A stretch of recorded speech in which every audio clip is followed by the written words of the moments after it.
I v tomto roku farnosť Vysoká nad Kysucou pokračuje v krásnej tradícii slávenia svätých omší v kaplnkách nachádzajúcich sa v jednotlivých osadách obce. Prvou tohtoročnou májovou svetou omšou bolo slávenie pri kaplnke Panny Márie Lurdskej v osade Jedlovník, za výstavbou ktorej sa ukrýva silný príbeh viery a lásky jej staviteľa Jozefa Krutošíka.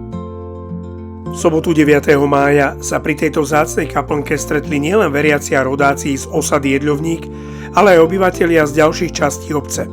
Potešujúca bola aj účasť ľudí, ktorí do Vysokej nad Kysucou a osobitne do osady Jedlovník pricestovali práve pri príležitosti tejto svätej omše.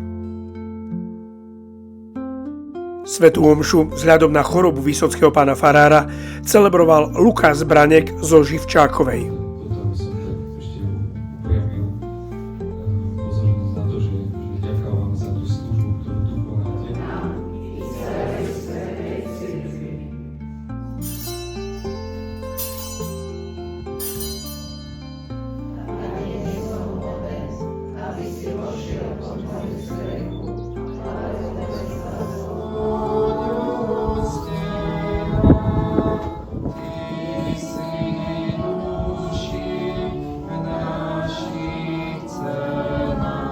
Po jej skončení pripravili domáci pre všetkých prítomných malé občerstvenie. Mimoriadnu pozornosť budili najmä originálne oblátky s vyobrazením kaplnky Panny Márie Lurdskej v osade Jedlovník.